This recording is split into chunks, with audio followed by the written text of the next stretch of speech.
my first passion has always been competing and fighting, so I like that and want to keep doing that as long as I can.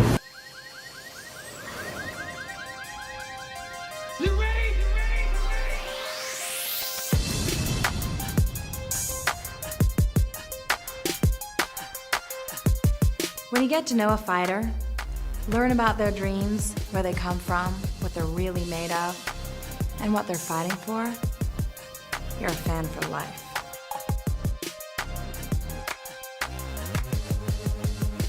What does it take to be a champion? To finish fights?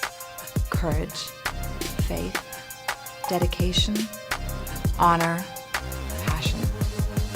These are the men and women of professional mixed martial arts. I present to you their personal stories.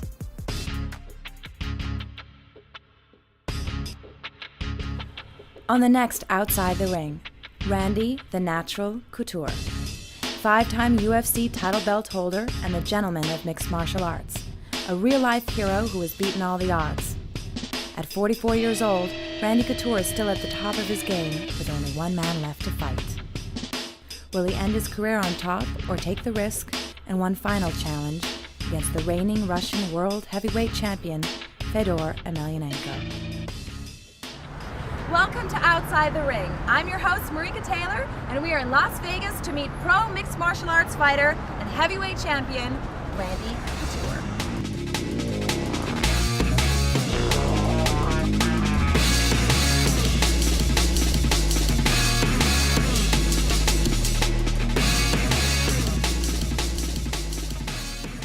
Randy's amazing, man. The more he goes, it's like the younger he becomes.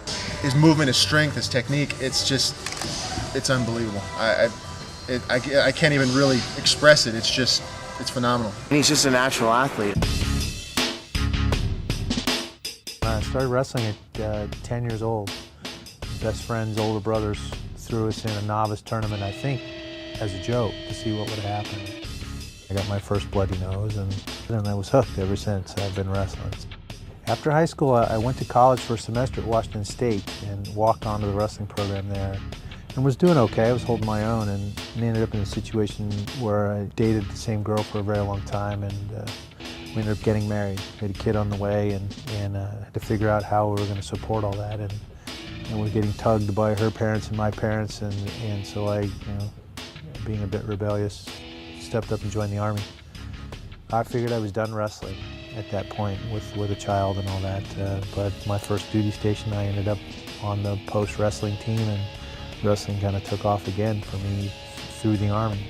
And I ended up wrestling for the Army at the Olympic trials 3 years later, so things happen for a reason, I guess. I ended up in the right place at the right time. After the Army, Randy decided to finish college and work as a wrestling coach. I knew him back when he had a mullet and a full head of hair. He had a mullet and a full head of hair. Randy and I have been friends since 1990. He was the first guy to talk to me in college. No one else would talk to me in college except Randy. And he's been trying to get rid of me, but I won't go away. He wrestled in college, tried to make the U.S. team, tried to make the Olympic teams. So we had other plans.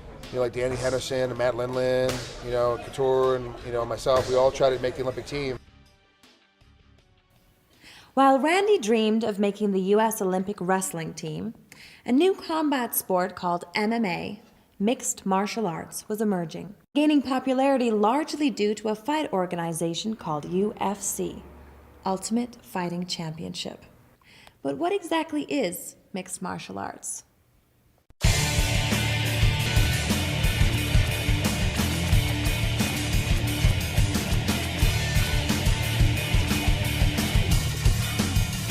You take all the combative sports that are in the Olympic Games. You take Taekwondo, boxing, 2 styles of wrestling, and judo, and you kind of roll them all up into one event. You have mixed martial arts. Mixed martial arts started in about 1993. I just graduated from Oklahoma State in '92 and was coaching at Oregon State University. One of my athletes brought this tape over and plugged it in to my VCR. I was like, "You got to see this," and it happened to be a UFC. And one of my teammates from college was on the tape, Don Fry. And so I was like, I went to college with that guy. I was immediately intrigued by the sport, and months later ran into a guy who said, I know how to get the application, you should try that. Back then you filled out an application to get into the UFC. They're like, we've got enough wrestlers. We want more exotic martial artists, but we'll put you on the, on our alternate list. Called me up, said, look, we got a heavyweight tournament in 2 weeks. We've got an open spot. A guy hurt his hand. We can't fill the spot. Do you want the spot? And I was like, yeah, I want to fight. So 2 weeks later, I was in my first UFC. Randy's first experience in the octagon was at UFC 13. He fought twice that night, beat both of his opponents, and has enjoyed an incredible fight career ever since. Second UFC that I was in was against Vitor Belfort, who at the time was called the Phenom, and he pretty much demolished every one of his opponents in under 2 minutes. And so I think they were setting me up to, here's a world-class wrestler. This is going to give Vitor a lot of credibility in combative sports if he takes this guy out. And no one had seen Vitor on the ground at all, even though he was supposedly a Brazilian black belt in jiu-jitsu. He'd pretty much, with his boxing skills, taken everybody out. And so I quickly got a boxing coach and kind of worked on a lot of footwork and movement. And then what I really wanted to do was get my hands on him and tie him up and use the wrestling ability that I developed over the years to kind of smother him and take some of the life out of him. And I felt like because all his fights had ended early, the longer the fight went for me, the chances are it was going to be good for me. And so basically I attached myself to him, and dirty boxing was born. I punched from the clinch and hit him with a lot of punches, and eventually he wore out and went down, and in about 8 minutes I won the fight.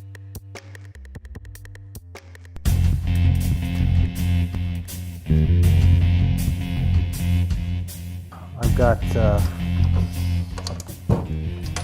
8 title belts. This is the first against Mo Smith. That was my first title fight. That was against Kevin Randleman, the second time I won the heavyweight title. This was the first Pedro Hizzo fight, and that was the toughest fight I've ever been in. It was a 5-round battle. 3 months later, we had a rematch, and I dominated the fight and ended up TKOing him in the 3rd round.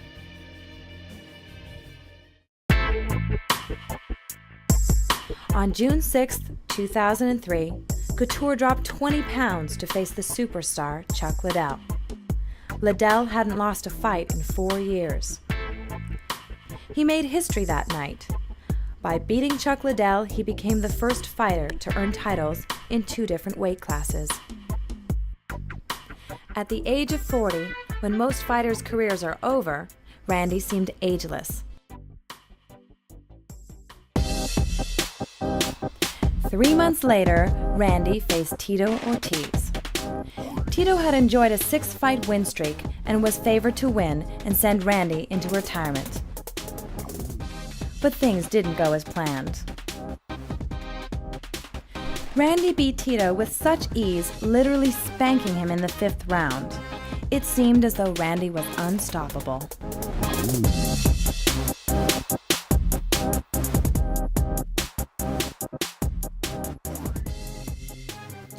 Randy Couture became the poster boy for MMA and brought it to the masses. While at the top of his game professionally, his personal life was a different story. I was going through a very nasty divorce. It was kind of dragging out. I had family, friends, business partners, all kinds of people that I was dealing with. It was this whole, I was just feeling very emotional. Didn't feel a lot like myself, and was having trouble focusing on my training and really feeling like I was getting anywhere. On April 16, 2005, Couture suffered the first knockout of his career, losing his light heavyweight title in the rematch against Chuck Liddell.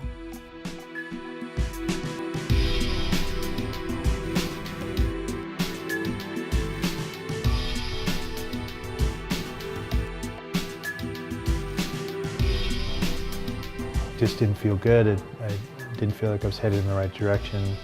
And I decided 6 months before that 3rd Chuck fight, look, win or lose this fight, I'm going to retire. After 11 years of professional fighting, with 4 title belts in 2 weight classes and 2 successful title defenses, Randy fought Chuck Liddell for the 3rd and final time.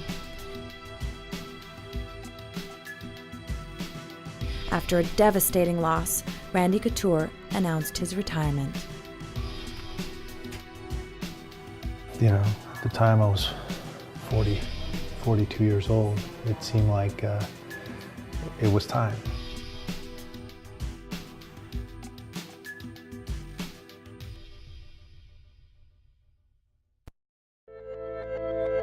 The response was pretty overwhelming from the athletes and the fans, and I felt like I kind of, you know, I needed to kind of step back.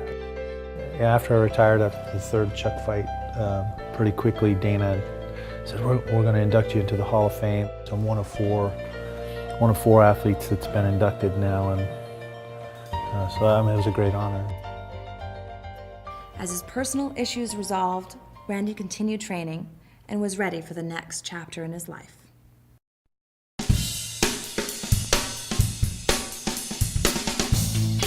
She was definitely a big fight fan before she ever met me. She watched a lot of the fights and trained at John's school, which is a jiu-jitsu school. Yeah, she knows a lot about the sport. I was training at an MMA gym out here called JSEC. I was here in Vegas taping for the first season of The Ultimate Fighter. So I was good friends with John Lewis, who also promotes big parties in the nightclubs here in Vegas. He kept inviting me out and inviting me out and inviting me out. And I was like, man, I'm too busy. I'm working all day long. I don't even know what day of the week it is half the time. And finally, in the last 2 weeks of the show on a Sunday, I was like, all right, I'll come to your party. That was the first time that he invited me and Randy and Chuck and everybody else, and it's the first time me and Randy met. He introduced me to Kim at the party, and we were both kind of sitting there on a bench like thumbs. I just thought he was the nicest guy I'd ever met. We struck up a conversation, and I eventually conned her into dancing with me. Is he a good dancer?